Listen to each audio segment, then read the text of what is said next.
Now to the cackling witch herself, Joy Behar from The View, whose jealousy is something to behold. I think she's probably been put in there because, according to Donald Trump, she's a 10. You know that's what it is. Here is Joy objectifying the White House press secretary, saying, "Welcome back to Hollywood Scoop. Thanks for joining us. Let's dive straight in. Hold on tight because this story is about to blow your mind. The daytime TV scene has just been rocked by a scandal like no other. This one is absolutely nuclear. Joy Behar, the longtime powerhouse co-host of The View, is out. Done. Finished. After a storm of backlash, legal battles, and social media chaos, she's officially been kicked off the panel. But what in the world could possibly drive one of daytime TV's most bold, unfiltered voices to the exit? Buckle up, because this story is packed with drama, twists, and a whole lot of finger-pointing. Let's break it down, step by step. This saga is nothing short of entertainment gold. It all went down during a recent episode of The View, a show that thrives on fiery debates. But this time, Joy went too far. While discussing Karoline Leavitt, the White House press secretary under Donald Trump, Behar made a comment that left the entire studio in total shock. She straight up suggested that Leavitt only landed the job because of her looks. I think she's probably been put in there because, according to Donald Trump, she's a 10. You know that's what it is. I want to be clear, though, it's not her first job. It was her first press briefing. She worked in the previous Trump administration. Yep, you heard that right. Not just a little shade, but a full-blown scandal. Now here's the kicker. At just 27, Leavitt became the youngest person ever to hold the role of White House press secretary. Her resume? Stacked. She's worked as a communications director for major Republican campaigns and even played a role in Trump's first administration. Caroline would wipe the floor with you bitter banshees any day. How well you can do your job, and the American people agree with that sentiment. So it's about competence, skill. But instead of talking about her qualifications, Behar reduced her to nothing more than her appearance. And the reaction?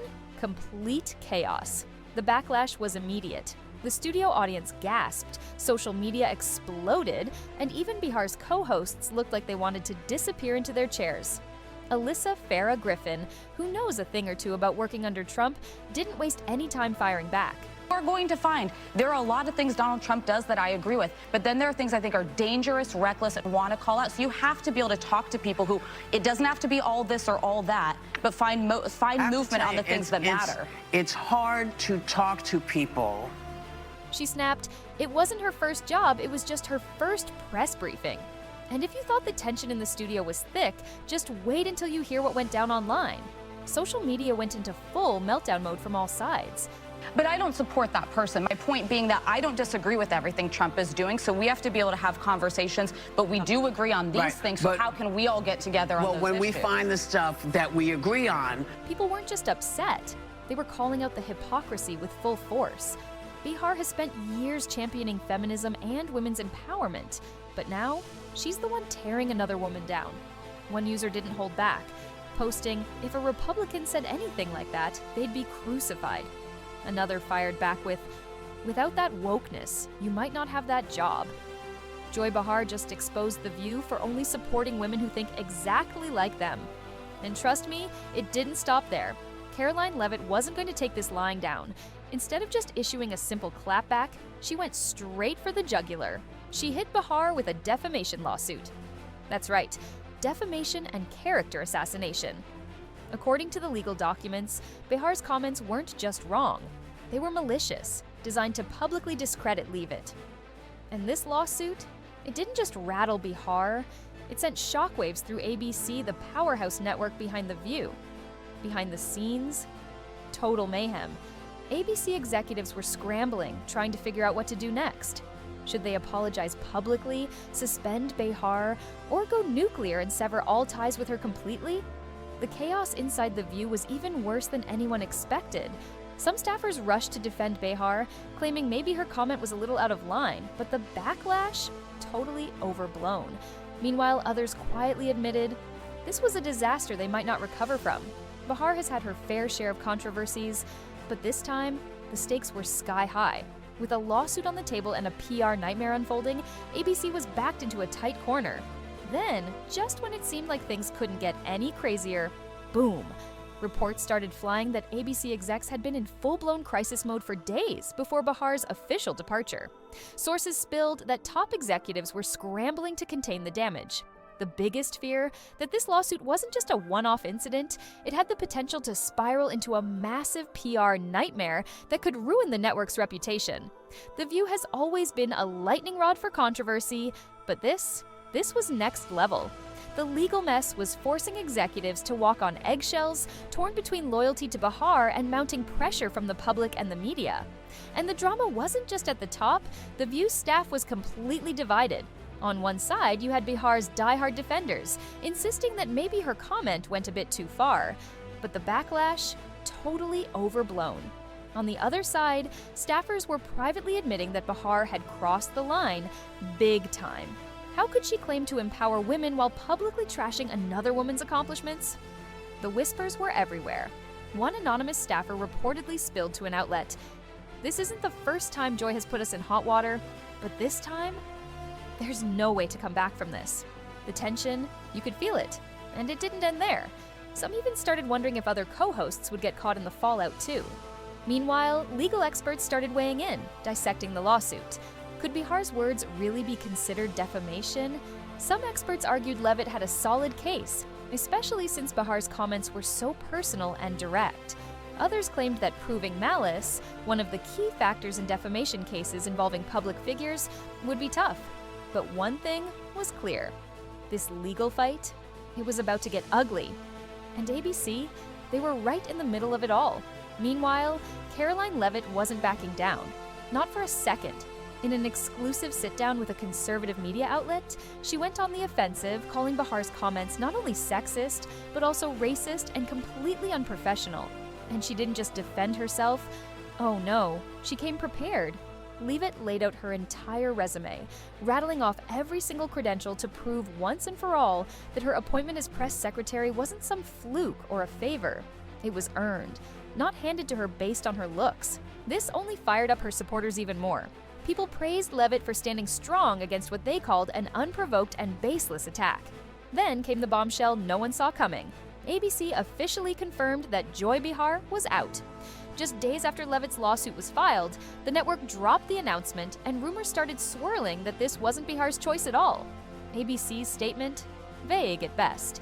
It claimed Behar had decided to step away on her own and wished her well. But insiders? They were spilling the truth. They insisted Behar was pushed out the door to protect The View's future. Let's be real, this show has survived controversy before, but this might have been too much for even ABC to handle. And the public reaction? Oh, it was all over the place. Some people were celebrating Behar's exit, saying it was long overdue. One commenter didn't hold back, writing, "About time she's gone."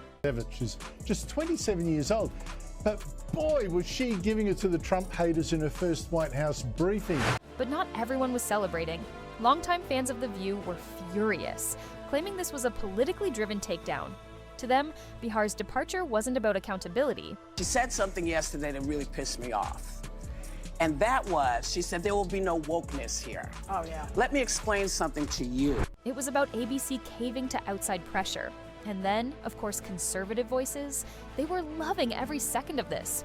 To them, this was a massive win, a rare moment where they felt the so-called mainstream media was finally being held accountable. Oh, the irony of it all. Without that wokeness, you might not have that job. Yeah. Because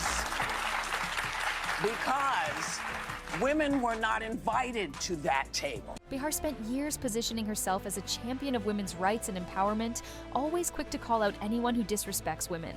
But in one fell swoop, she managed to completely undo everything she claimed to stand for.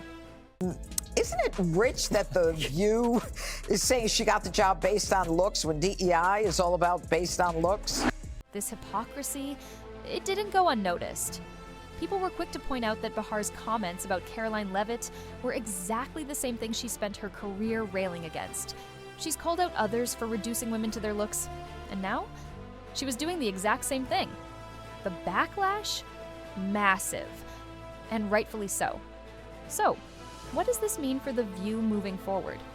Well, the show finds itself at a major crossroads. Joy Behar was one of its most iconic and outspoken voices. Love her or hate her, she was a central figure on that panel. And now that she's gone, there's a huge void. ABC's going to have to figure out who, if anyone, can step in to fill her shoes. Will they bring in another bold liberal voice to keep the dynamic alive? Or will they try something completely new, perhaps adding a more conservative perspective to balance things out?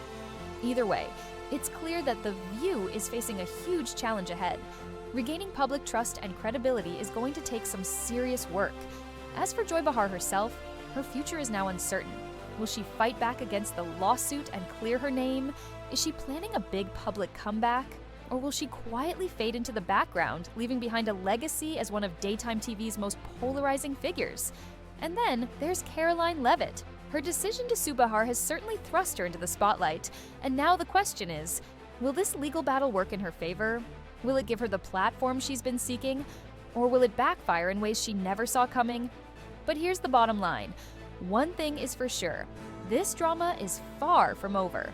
The fallout from Behar's exit and the ongoing lawsuit will likely dominate headlines for weeks, if not months. With public trust in mainstream media already at an all-time low, this controversy might just be the tipping point for The View. Will the show ever recover from this? Or is this the beginning of the end for one of the most iconic talk shows in television history? What do you think? Was ABC right to let Joy Behar go? Or did they unfairly push her out? And can The View possibly survive without one of its most infamous and outspoken hosts? Let us know your thoughts in the comments below.